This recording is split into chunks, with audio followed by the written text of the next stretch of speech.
So this is an Xbox. The brand new MetaQuest 3S Xbox Edition is a virtual reality headset made in collaboration with Meta and also Microsoft. But why does this Xbox VR headset even exist? It's nothing like a PSVR 2. It's kind of pointless, and we'll talk about that later on in the video. But first, let's see what's included inside of the box. To be fair, this is pretty good value. It costs $399, which is $100 more than a regular MetaQuest 3S, but you get a bunch of additional accessories and also upgraded elements on the headset itself. First, the headset is in this all matte black design with some cool velocity green accents for obviously the Xbox branding on here. But unlike the regular MetaQuest 3S, it does come with the Pro head strap installed straight out of the box, which is a massive upgrade alone. This makes the headset way more comfortable with a similar head strap design to something like a Pico 4 or Pico 4 Ultra. It's got more of a counterbalance approach with a bit of even distribution with the weight at the back and the front, rather than all of it just being on the front of your face and pressing on there with the awful head strap included with the Quest 3 and Quest 3S. But also inside of the box is a limited edition Xbox controller. This looks unbelievable. I don't believe this is purchasable as an individual accessory. It's exclusive to this limited edition headset.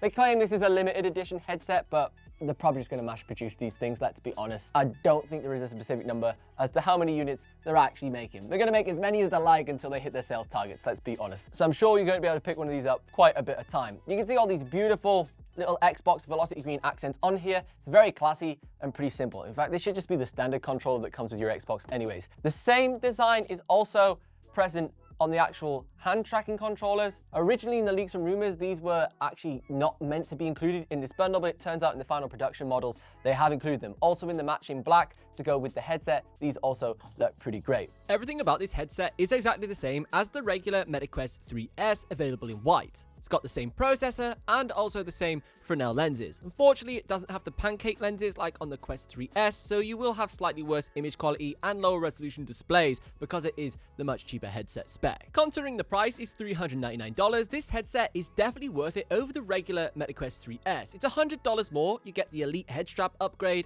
and also an included Xbox controller, plus 3 months free of Xbox Game Pass, and also 3 months of Meta Horizon Plus, which is essentially Meta's version of Game Pass but for VR games. But we need to address the huge confusion surrounding this headset. It is not a PSVR 2. When you have a PSVR 2 and plug that into your PS5, you can play Gran Turismo 7 in virtual reality, for example, and it renders on the console in the headset. This is just a standard Quest headset with Xbox branding on it. You're not going to be able to play Forza Horizon 5 in virtual reality and walk around the car as you're imagining. You're literally just going to put this headset on and play Xbox cloud gaming on a flat screen in front of you. Essentially, you're going to play on a virtual TV inside of the virtual reality. It is not a real VR headset for Xbox. There's no specific experiences on here. It's just another way to access services like Xbox Cloud Streaming. And for that reason, I struggle to justify why you'd want to even play games in this way. It's cool that it makes it more accessible to more people to be able to play the Xbox games however they like. But the reality of this situation is you put a VR headset on that makes you hot and sweaty, it puts pressure on your face, and you could literally just do the exact same thing on a TV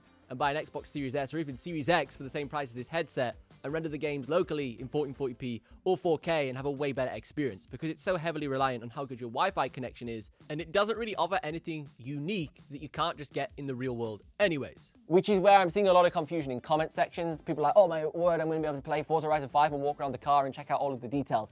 No, you're literally just going to play Forza Horizon 5 as if you're playing on a massive telly like me in the background here, but just stream via the internet on Xbox Cloud Streaming, which is pretty awful experience if we're honest. But beyond that point, everything else is like a regular Quest. So once you're inside of the headset, you can jump into this immersion mode, which will essentially give you a huge theater style screen inside of this little environment. Inside of here, you can scroll around just like you were on a regular Xbox console, and you can choose all of the games. Now, one thing that I do love about Xbox Cloud Gaming is how fast you can try games out. Obviously, traditionally you have to install a game and go through all of that. It might take, I've not got fast internet, so it could take me like 5, 6, 8 hours to install a game. At least this way I can hop into quick experiences and play them. Within about 2 to 3 minutes, you should be loaded into that title. Now to show this in action, I'm actually going to jump into Far Cry 4, which is a game I haven't played since 2014, 2015 on an Xbox One. So we'll see if it syncs up the cloud saves. I don't find this way of gaming very comfortable. You've got the headset on just to literally have a TV screen in front of you. Now I appreciate if you're maybe gaming on a budget, you can't afford like a huge TV. This gives you that type of experience, but it isn't good enough compared to just a regular monitor. I would rather play on like a cheap $100, $120 monitor than this, just because there's so much weight on the front of my face. I can only probably play for about 30 minutes at best before I'm really uncomfortable, and then I need to take a break. Also, the headset needs charged. It's got about a 2-hour battery life, but even though we're not processing anything directly on the unit, we're literally just streaming games. You can see I've been playing games for maybe about 20, 30 minutes. I'm already down to 75% charge. I was on 100% charge. So the battery life is performing the same as if we were rendering games anyways, natively within a VR experience. Now, this is me playing Far Cry. I haven't played this game for probably 10 years.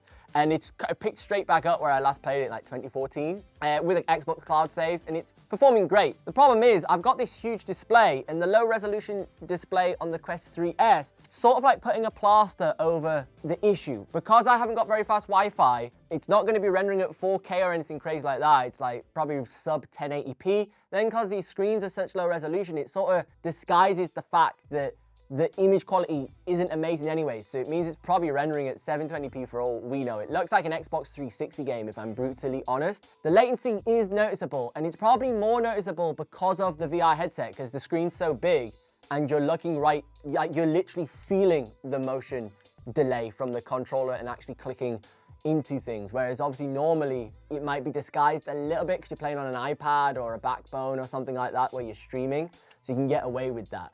One thing I do like, really like, is the audio. Obviously, we've got the speakers built into the headset. It sounds very chunky, all of it, very cinematic. So that's probably one of the best features, actually, of this. Looking beyond the Xbox Cloud Gaming, the MetaQuest 3S is probably one of the best VR headsets you can get for the price point. It's a great entry level into virtual reality. Sure, it has some cons because it's using a lot of technology from the old Quest 2, just with a better processor for a boost in performance to keep it more relevant. But Meta have got some incredible first-party games that are exclusive to their store. Things such as Batman, Assassin's Creed, one of my personal favorites is Alien Incursion. These types of games let you experience things beyond flat-screen gaming that you're used to on your TV. So I sort of appreciate why this console exists. Like, it's cool.